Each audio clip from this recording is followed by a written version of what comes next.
get them on Amazon. Okay, folks, here we go. They're affordable with the candor. Okay, good afternoon, everyone. I'm Lois Frankel, chair of the Democratic Women's... Okay, let's see. Do we have a mic? We don't have that. It's on? Okay, I'm going to have to talk louder. Okay. Good afternoon. I am Lois Frankel. I am chair of the Democratic Women's Caucus. Thank you all for being here. Thank you for the members who are joining us today. And we are here in response to the Alabama Supreme Court case ruling that frozen embryos are babies. And this has caused IVF clinics in Alabama to hold services in fear of liability and causing heartbreak and additional expense to families seeking fertility treatment. Our message today is clear. Reproductive freedom means that women must be able to access the health care they need to control their own lives and their future. That means women, not politicians, should be in charge of whether, when, and how to either grow or start a family. And that includes access to contraception, to abortion, and to IVF. And we know that reproductive freedom is under attack by extreme Republicans. The Alabama case is not an aberration. It's a warning of things to come. In Congress, there are 125 House Republicans support legislation that would ban abortion nationwide and define life at the moment of fertilization with no exception for IVF. Now, isn't that crazy? Yeah. Republicans want to force women to stay pregnant against their will, or while also preventing women who want to get pregnant from doing so. And they want to penalize doctors who perform abortions and penalize them for helping women start a family. And that's why we're all here to announce in our fight for reproductive freedom to support legislation that protects the use of IVF nationwide. And I'm going to thank Susan Wild. She's going to talk about her bill in a moment. I'm going to thank Julia Brownlee, who has a bill to help the veterans. And we're going to kick off by, is our whip here yet? Yes. But I'm not calling you up yet. Okay. But here's who you're going to hear from today. I'm sending you the agenda. Okay. You will hear from our whip. You're going to hear from a few members of our caucus that IVF is very personal to them. You're going to hear from Representative Sewell, who lives in Alabama and is going to set the stage. And now you're going to hear from Representative Susan Wild, who's had the foresight with legislation that she'll talk about. Thank you. Go ahead. Does the microphone work? Thank you, Chair Frankel, and thank you to everyone for joining us here today. I was proud to introduce the Access to Family Building Act a little over a month ago, which would codify the right to in vitro fertilization and other assisted reproductive technologies. And when I introduced that bill, I spoke on the House floor about my two children, Clay and Adrian, and how they are the greatest privilege of my life to be their mother. And I have to, on a personal note, have to say happy birthday, happy leap year birthday to my daughter Adrian, who was born 28 years ago today on leap year 1996. And that was, by the way, after my own struggle with infertility. So this is a very real and personal issue to me. I talked about the emotional stories I hear from friends and family who struggle with their fertility, and you're probably going to hear some more of those today, and how it is our duty to support anyone who is looking to start or grow their families. What I didn't talk about on the House floor were the attacks that were sure to come in the wake of the Dobbs decision to all forms of reproductive health care, and how procedures like IVF, which so many families rely upon, could be at risk. And then the Alabama Supreme Court proved us right. They made the cruel decision to classify frozen embryos as children. And then many IVF clinics immediately paused their services, leaving so many hopeful parents to scramble and worry about their futures, including women who were in the middle of their IVF treatment. and the services were paused thanks to the Alabama Supreme Court. The effects of this ruling are devastating, and not just for individuals struggling with their fertility or women who decide to defer their childbearing years, but I want you to think about this.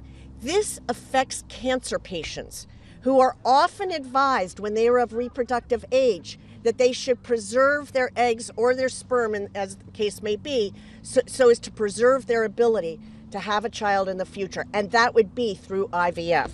It affects people with severe disabilities, some of whom I have heard from in my district just in the last couple of days, people who have undergone IVF in order to be able to have a child. So let me be clear. This ruling and any barriers to assisted reproductive technology are unacceptable and cruel and anathema to the concept of building families, which is something that we revere in this country, that we talk about so much on both sides of the aisle. And yet here we are in a situation where so many families are going to be precluded if this is allowed to continue. It is why Congress must pass my bill, the Access to Family Building Act, immediately, to send a message to the entire country that we are fighting for their right to make decisions about their own bodies, their own journey through parenthood, and to start their families however they see fit. I'm proud to say that in just the past week, we have added more than 90 co-sponsors to this bill, many of whom are behind me. I invite our Republican colleagues to join us. And this bill has been endorsed by a number of national advocacy and healthcare groups. We are all committed to seeing this across the finish line. So thank you to all of my colleagues who are here with me today and everybody who is going to join in this fight to codify the right to IVF. Thank you. Okay, let's have our whip step up to the plate here. Well, thank you, Congresswoman. We are an inclusive caucus here.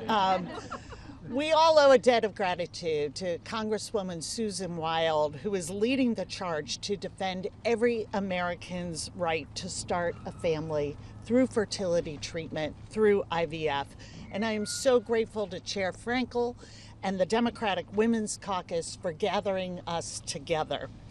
Thank you, my colleagues, for standing up to the GOP's cruel assault on reproductive health and for answering their extremism with a bill that prioritizes freedom and family. This is an issue that unites House Democrats, but more importantly, it unites Americans. From Alabama to Massachusetts, in Nevada and Florida and Pennsylvania, because the GOP's assault on reproductive freedom isn't limited to red states. This is a national threat to the health and freedom of women in every single zip code, in Boston as much as in Birmingham. This is post-Roe America. This is the Republican dream realized into a waking nightmare. And it can still get worse from here. The GOP is telling us Dobbs was just the beginning. 125 House Republicans sponsored a bill that would take the Alabama ruling nationwide. 195 House Republicans voted against legal contraception. And just yesterday, Republicans blocked the bill that Congresswoman Wild is sponsoring in the House from coming to the floor of the Senate. At every turn, they're rolling back the right to abortion and birth control for as many people as they can. Their mission is clear, but so is ours. House Democrats will fight until reproductive freedom is once again the law of the land. And it is my privilege to yield to a leader in that fight, a champion for liberty and justice, a representative and advocate for those devastated Alabama families, my colleague, Congresswoman Terry Sewell. I want the glasses. I want our glasses.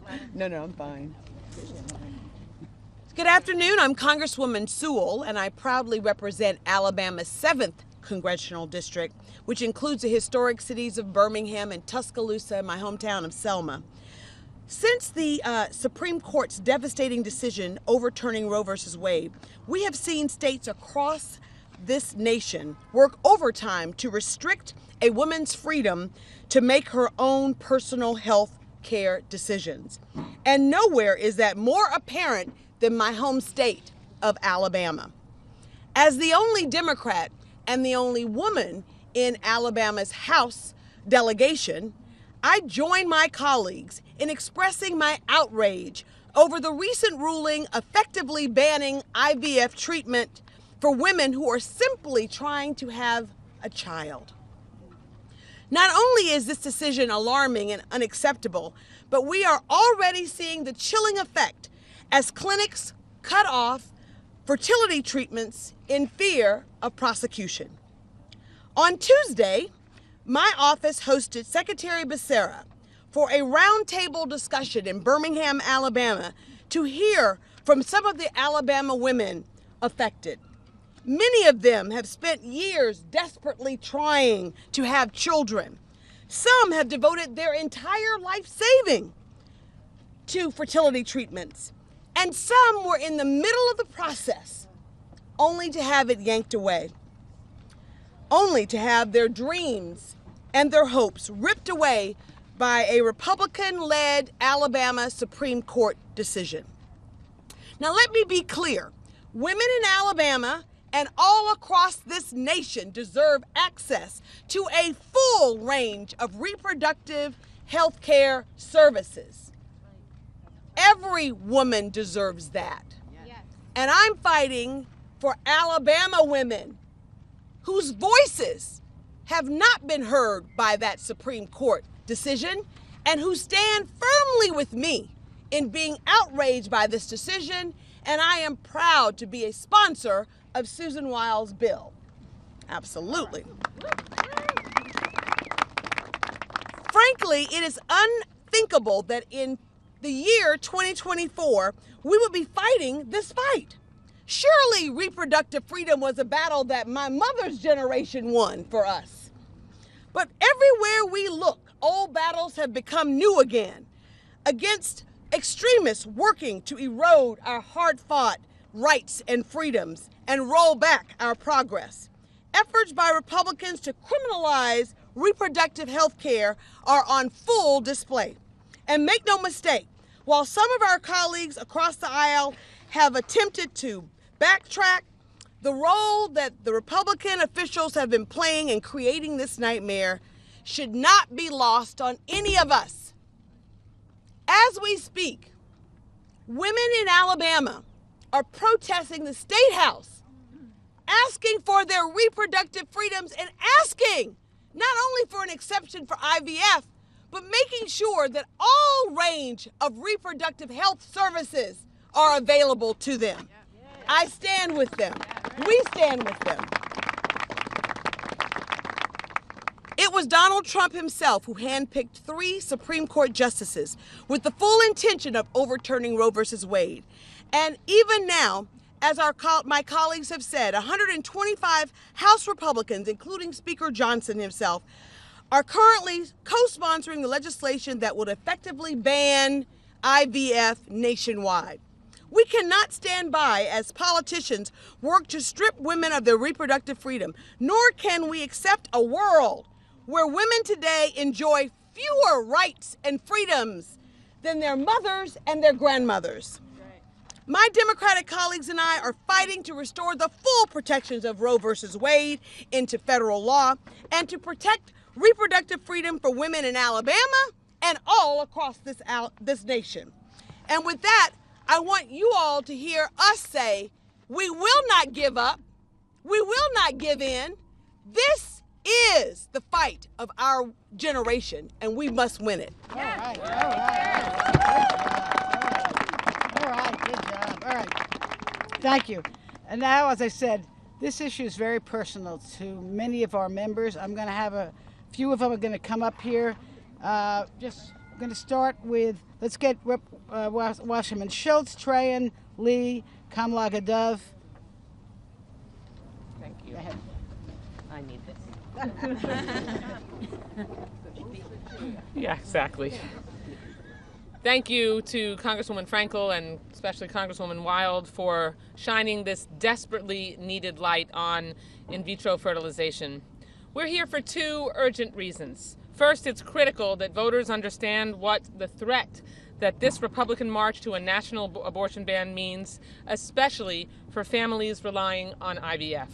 Second, it's vital that we pass Congresswoman Wild's Access to Family Building Act to protect IVF and reproductive care, and I would encourage all of my colleagues here as the founding co-chair of the Family Builders Caucus to join the caucus so that we can make sure that we unite together to push to ensure access to IVF and other fertility services.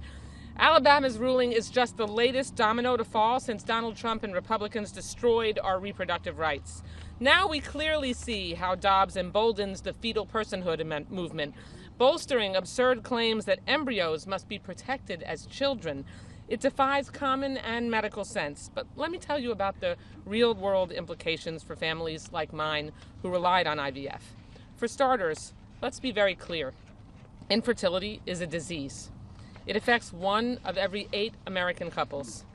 Throughout my public life, I fought to treat it like one, to lift the stigma from those struggling with fertility. But far-right MAGA extremists are once more taking us backward. Some of you might know my IVF story. My husband and I had trouble conceiving when I was only 29 years old.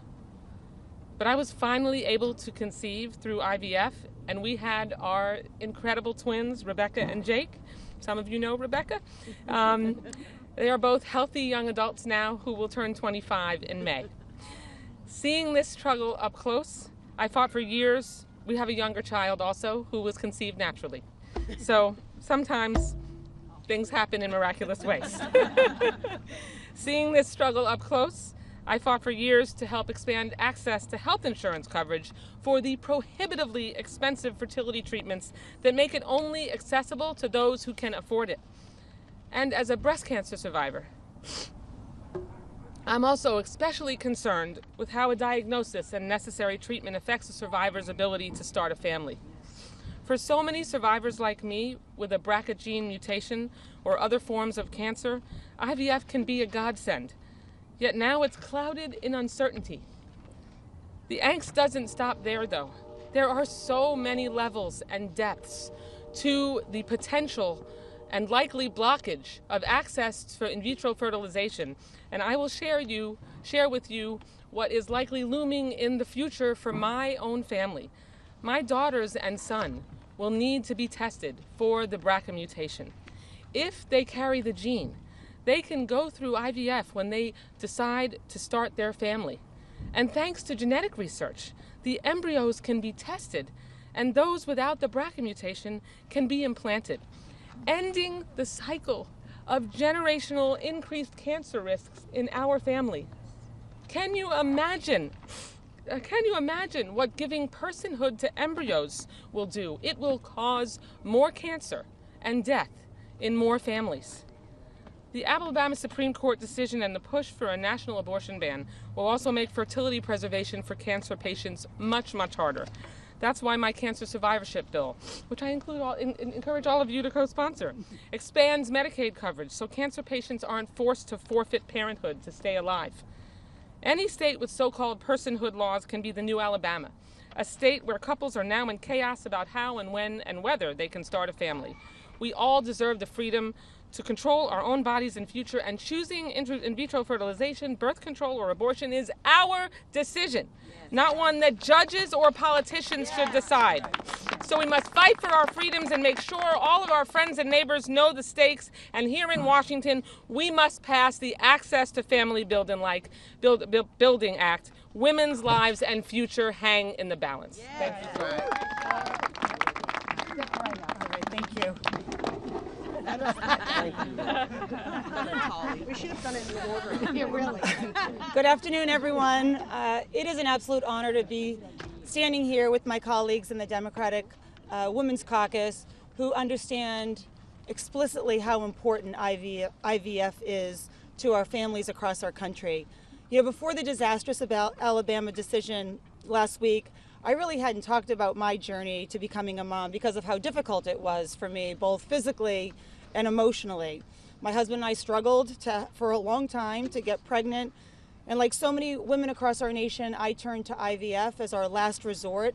And that process was harder than I ever could have imagined, and much more difficult than most women will ever admit. 5 years of treatment, multiple rounds of daily injections, multiple surgeries, ultrasounds that you go into with so much hope only to leave in tears. But twice, IVF worked for us. And I wake up every day so grateful that it gave us two beautiful daughters, Grace and Caroline, who are the light of my life.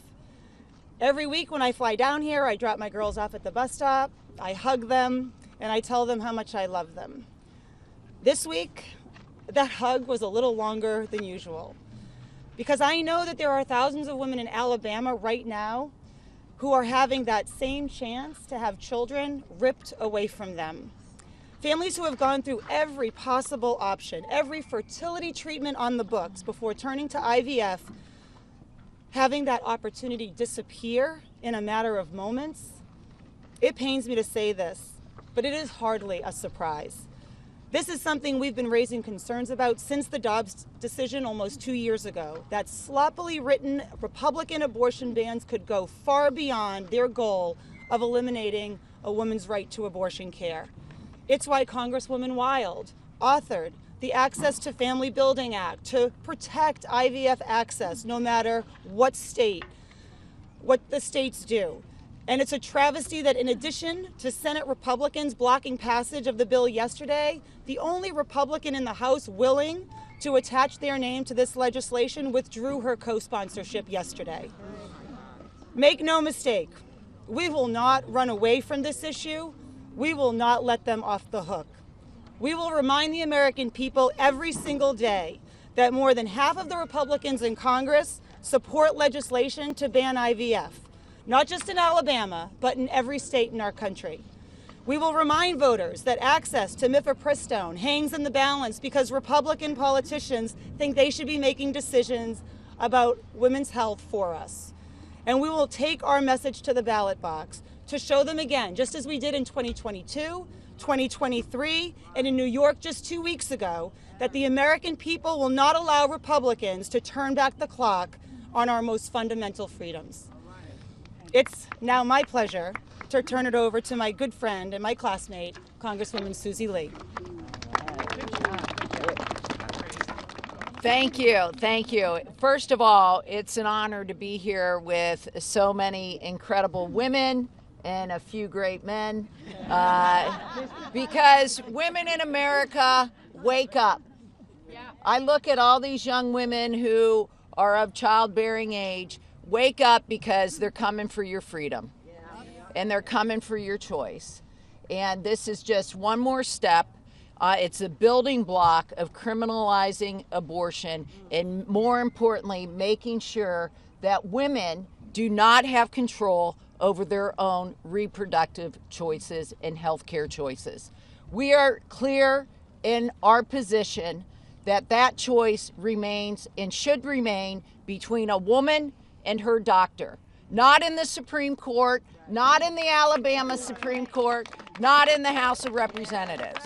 And that is why we are so proud to join Susan Wild in her bill, Access to Family Building. Be clear, there is no more pro-life treatment than IVF. That's right. There is no more pro-life treatment than IVF. And it is so ironic and cynical that this decision is basically coming out of the extreme pro-life movement. And I'm saying it is not pro-life, it is anti-choice, and it is anti-woman. So women in America, wake the hell up. And I will say this is incredibly personal to me as well. I have two beautiful children because of IVF. And like Representative Trahan, I suffered for years on infertility. It is physically demanding, and it is emotionally demanding, and it is financially devastating for many, many families. And my heart goes out to those families who have seen their dreams interrupted because of the Supreme Court in Alabama, who basically wants to make abortion illegal across the board, make sure that fetuses are defined as humans. And by the way, it doesn't stop there. It will go even further and start to ban contraception. And so that is why I'm so proud to stand here with my colleagues, and we are not giving up this fight, because this fight is about the 8 million Americans who gave life because of treatments for infertility. So thank you all for being here, and with that, I will introduce Sydney. Okay, sorry. As you can see, we are all fired up because this is incredibly personal. My name is Sydney Kamlager-Dove. I'm the Congresswoman for the 37th Congressional District. And truthfully, I did not expect to be here. But we're here. We're here because Alabama women need us and because women across this country need us. Women in Alabama who were dreaming of having a family just got gut punched. And Clarence Thomas said in his writings about the Dobbs decision that it was just the beginning, that contraception was next. Everything is next. These people are not about pro-life or life-giving. They are about life-taking. They are about option-taking. IVF is the option you choose when every other option has failed you. I tried for years to conceive. I thought it would be easy. You just have sex. But my body didn't get that memo. And we tried for months and months and months and months. And eventually we leaned on IVF. It is the most painful, sometimes the most shameful, psychologically taxing, financially draining, anxiety-producing, isolating journey you can ever take. And you take a shot in your stomach, and with that you're inserting a dream that this medicine will work. You put all of your faith in your doctor, who is giving you as many options as they can to help you do the thing that everyone tells you you are born to do, and that is to give birth. And now with the Alabama ruling compounded with Dobbs, those doctors are going to be asking themselves if they will get a rap sheet just by trying to provide you those options. My journey ended with 3 stepchildren because the journey became too taxing emotionally and too financially prohibitive for me to continue. But here we are, women stuck in the middle. On the one hand, folks who are making financial decisions about if it is the right time for them to conceive are being criminalized. On the other hand, women who actually have the resources to try additional treatments are now being criminalized. What do they want from us? They want our bodies. They want to decide who can parent and who can birth. And it is not their decision to make. Ye Republicans of forked tongue who say, I support IVF treatment, but I support Dobbs' decision. You cannot do both. You are either for women and our right to decide about our families and our lives and our bodies, or you are against us. But I'm here to tell you, this Women's Caucus is coming for you. Every cynic, every liar, every hypocrite, every fraudster who's trying to fraud the American people into thinking that they care about women. We are coming for you and your lies. And we are coming for you and your decisions to take away our freedoms. This is unsustainable. Why are you scaring young women who are interested in procreating and bringing life into this world that we are all trying to save from war, from climate, from devastation, from poverty? Why are you taking that chance for them to conceive away from them? Shame, shame on you, you liars, you Republican liars who do not care about women, who do not believe in science, who do not support doctors, and who do not care about choice. That is why I am so grateful for Congresswoman Wild and her Access to Family Building Act. That is why I signed on.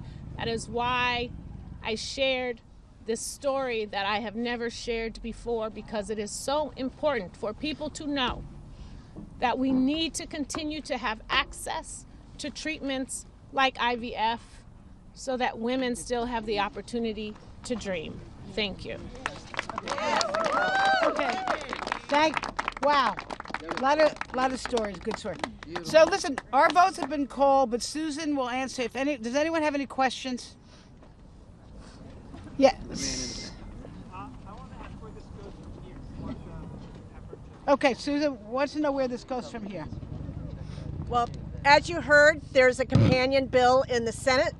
It is substantially identical to this one. We need to get a vote on both bills in the House and the Senate. We've heard from many Republicans in the last few days that they're in favor of IVF, so now we're challenging them to show it and to have the Speaker of the House bring this for a vote. All right. Absolutely. We got it? Are we done? Okay, thank you everybody for being here. Okay. Good job. Good. Thank you. Thank you. Thank you. Great. Okay. Thank you. Thanks, everybody. Good. What is the name of the bill again that I signed on to? I just want to get the right name. Access to Family Building Act. Okay, great. I love that. Okay.